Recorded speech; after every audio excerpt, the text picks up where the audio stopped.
10 घंटा के अंदर सारी प्रक्रिया पूरी कर ली जाए तो इससे साफ झलक रहा है कि इसमें केंद्र सरकार की कहीं न कहीं भूमिका है। भूमिका जो निभाया है केंद्र सरकार ने वो बौखलाहट में निभाया है, वो हताश हो चुके हैं। तेजस्वी यादव जी के बारे में वही हो रहा है। इमरजेंसी का दौर जो था उसमें घोषित इमरजेंसी था, यह अघोषित इमरजेंसी है। नमस्कार, आप देख रहे हैं इनसाइडर लाइव। मैं हूं आपके साथ धीरेन्द्र कुमार। राहुल गांधी के सज़ा मिलने के बाद 10 घंटे के अंदर ही उनकी लोकसभा की सदस्यता रद्द कर दी गई है।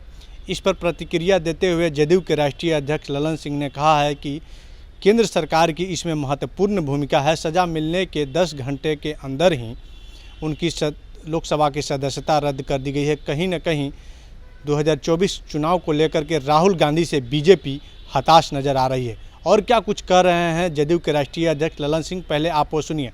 देखिए, राहुल गांधी जी के संबंध में हड़बड़ी में 24 घंटे के अंदर जिस प्रकार से फैसला लिया गया वह इसको दर्शाता है कि केंद्र की जो सरकार है वो हताशा में, बौखलाहट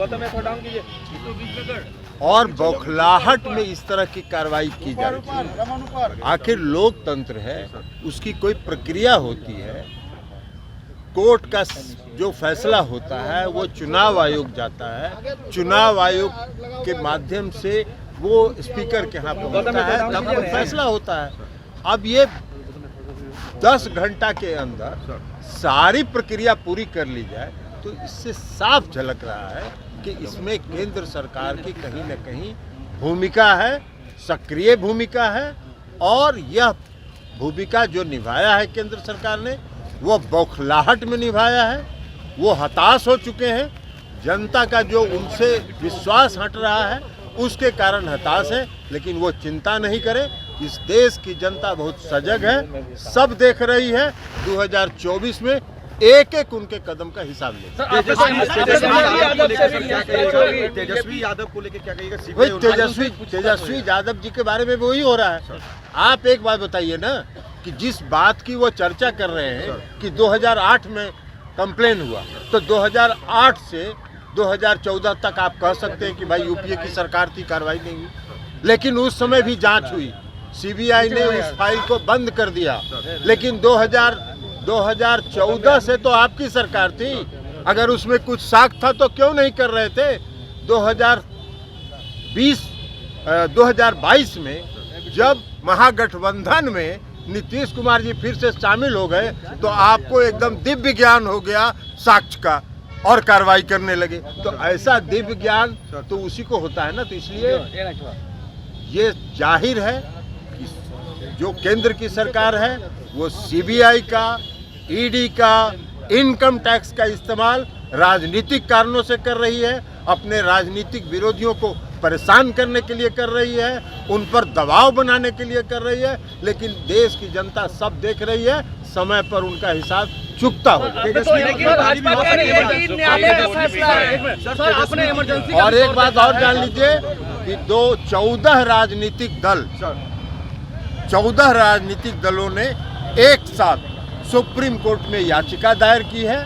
और हम लोगों ने यही कहा है, हम भी उसमें पिटिशनर हैं, हम लोगों ने यही कहा है कि जिस प्रकार केंद्र की सरकार अपने जो संस्थाएं हैं सीबीआई, ईडी और इनकम टैक्स का इस्तेमाल जिस प्रकार कर रही है, सेलेक्टिव कर रही है, अपने विरोधियों के खिलाफ कर रही है, उस पर ध्यान दिया जाए।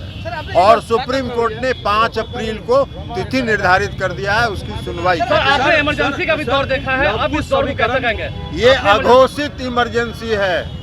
इमरजेंसी का दौर जो था उसमें घोषित इमरजेंसी था, यह अघोषित इमरजेंसी है और सारी संस्थाओं को समाप्त किया जा रहा है। सर, बीजेपी ने समीकरण को सर तोड़ने के लिए छोड़िए ना, उनको जितना मन करे कोशिश करते रहे। 2015 में बहुत कोशिश किया था उन लोगों ने। समीकरण की बात छोड़ दीजिए, इस देश के आदरणीय प्रधानमंत्री 2014 में बहुत पॉपुलर प्रधानमंत्री थे 2014 में, और 2015 में बिहार विधान का सभा का चुनाव हुआ। 42-43 मीटिंग उन्होंने किया और 53 को सीट लाए थे। तो इसलिए जितना समीकरण उनको जोड़ना है जोड़ते रहें। बिहार की जनता और देश की जनता भारतीय जनता पार्टी का चेहरा पहचान चुकी है। समय पर एक एक हिसाब उनसे चुकता कर। तो आपने साफ तौर पे सुना कि ललन सिंह ने स्पष्ट कहा है कि 2024 लोकसभा चुनाव को देखते हुए बीजेपी यानी केंद्र सरकार हताश है राहुल गांधी से, इसीलिए जो है उनको 10 घंटे के अंदर ही अपनी भूमिका निभाते हुए उनकी सदस्यता रद्द कर दी। और भी छोटी बड़ी खबरों को देखने के लिए देखते रहें इनसाइडर लाइव। धन्यवाद।